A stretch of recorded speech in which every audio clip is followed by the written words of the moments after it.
so far, if you haven't noticed, the earth is so ghetto. Let's get into it though.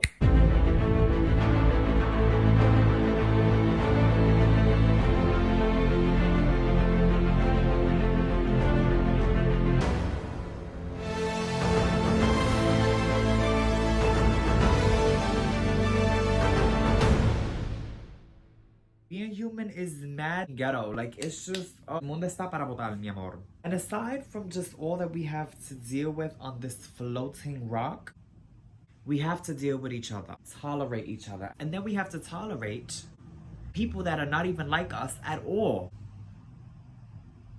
I mean, girl, bills alone, bitch. I'll be over it. But let's get into what we have to talk about today, which is how much influence does a loa actually have on you, on the human psychology? This has nothing to do with external factors such as culture, mental struggles, childhood trauma, disabilities, and whatever else this earth decides to give us. This is an analysis, this is all me. An analysis of what I've realized the loa actually influence on their followers. This is for the people that were born with loa or whom have this in their blood lineage. Because we can notice that a lot of people who do not have loa, yes, we know, can receive loa, whilst they do not in their blood have it. You will realize that a lot of times they fall for things that, damn, a child of loa literally would not. No shade on people that don't walk these things. When you have these types of protections, you know, they have things that benefit you. So here are the three major parts which I've realized a loa actually affects the human psyche naturally. Disclaimer, a lot of people that have loa go into the military, go to war, work for corporations. Their entire personality gets stripped from them. Meaning, the essence of the loa's personality that it's supposed to be thriving in that person, it gets stripped away by rules, regulations, policies, and culture, especially work culture, changes these people. This is about who you are meant to be naturally. The first major part of who you are and what a loa influences is your social behaviors, how you act with others. Yes, interactions. You'll realize, for example, that a child of Martha in a setting of many people is usually the most quiet, the least to be opinionated. A child of Anaisa oftentimes, if they feel like the room is judgmental, they will be exactly who they are unapologetically and not care if they're being judged.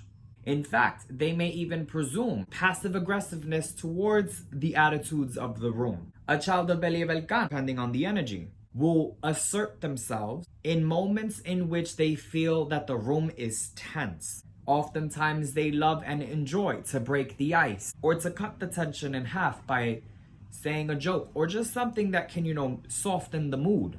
But these are the social interactions that different children of Loa will have in the room. A child of Candelo in a very serious atmosphere will not take anyone's attitudes or even them seriously. Oftentimes they may say things that come off with a bit of aggression or a little bit of profanity. Because profanity is oftentimes a way in which a child of Candelo actually expresses because they really don't like to hide their personality to make anyone else comfortable. Unless, of course, they're in an environment in which they are forced to change and to behave a certain way. The second major part is their emotional reactions. Loa has a huge power over your emotional reactions and how you react to certain circumstances. For example, a child of Martha may actually go in their head and start questioning everything, detailing everything, noticing everything, how things went bad from this point to that point, how it's going to appear in the future, how it's going to happen. They're able to literally analyze everything, but they live too much up here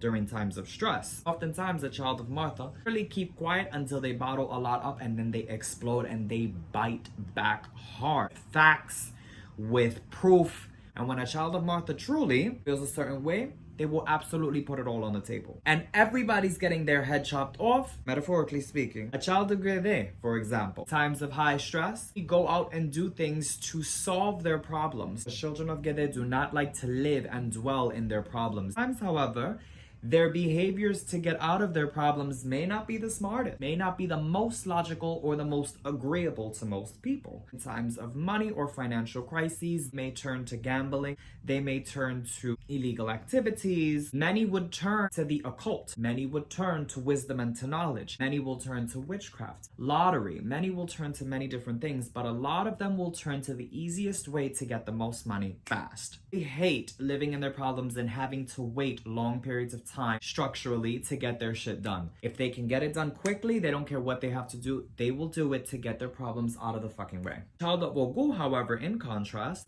may actually begin to plan ahead. If they do not have structure or stability in their life, will get extremely frustrated, and they hate doing things quickly without planning or organization. It frustrates them a lot because they know that through unplanned and unorganized circumstances, a lot can go wrong. So to avoid the stress of things possibly going wrong, and also just to have the problem never recur again, love the stability and the structure of knowing how to get themselves out of it, even if it takes longer. The peace of mind knowing that those problems will not persist is what helps them. A child of Ezeli Dantor can get very aggressive, becoming easily triggered. Worst thing you can do to a child of Ezeli is tell them that they need to calm down when they have all the rights to be upset. Oftentimes leads to a child of Ezeli being expressive and transparent about what they feel. In contrast, a child of Martha oftentimes will keep very quiet until they bottle everything up and explode them. Child of Ezeli may have so much frustration that any small thing literally makes them burst. This is not to say that all children of Ezeli are exerted and exaggerated.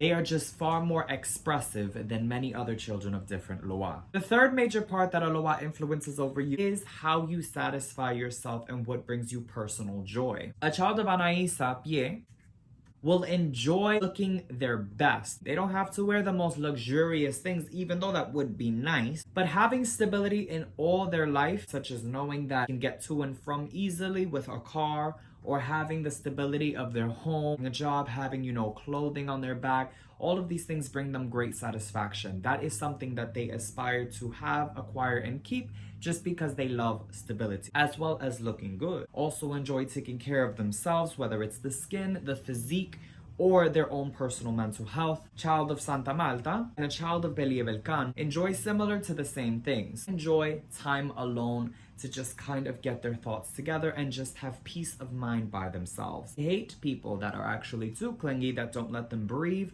or have their own personal freedom. A child of Gede, for example, or a child of Baron in that case, enjoy things in which that are both risky as well as fun. For example, if the religion says do not watch porn, a child of Gede or a child of Baron hates following those types of rules, and they do things that bring them personal joy, such as watch porn, in fact. Child of Ezeli Dantor enjoys when justice is served, enjoys when they get to have time with family and with friends, enjoys seeing a community together, enjoys seeing healing, enjoys themselves improving. They love watching themselves grow. Child of Ezeli also enjoys knowing that they're appreciated, that their voice matters. A child of Candelo also, very similarly to a child of Ezeli Dantor, enjoys and loves it when their work is appreciated. If they know their worth is being appreciated, a child of Candelo will work even harder because they love to be noticed in terms of the hard work that they put into something. Child of Ogu and Metresili enjoy very similar things. They love personal interactions.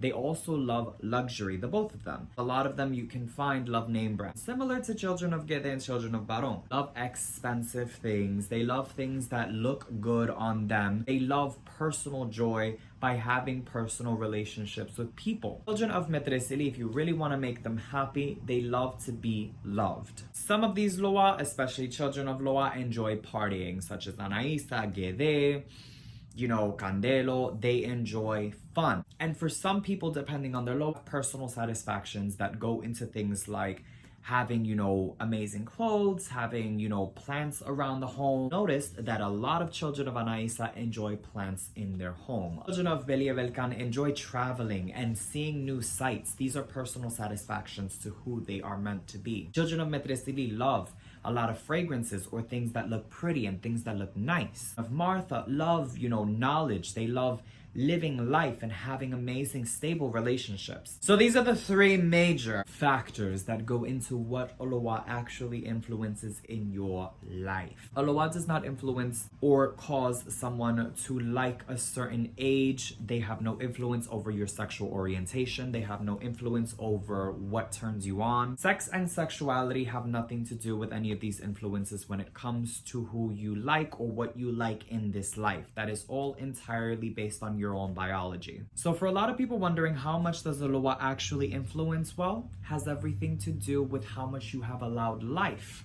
to take control over your life. But I will say that it is heavily important not to allow what your Olowa is confuse who you are supposed to be. Because although Olowa is influencing you in subtle ways that you have their personality, it does not mean that you are the Olowa. You have to be you. Because a lot of times when you get too close to who your Olowa is personified as, lose yourself in the process. We must remember that many of us do not walk with just one Olowa. And if you even just walk with one Olowa, that Olowa does not work alone.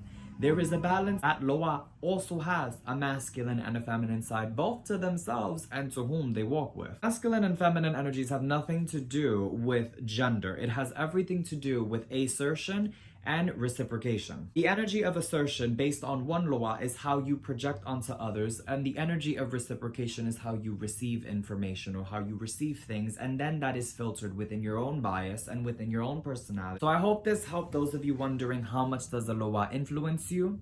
Lucy Progreso. Keep on learning. It's good for all of us. Bye.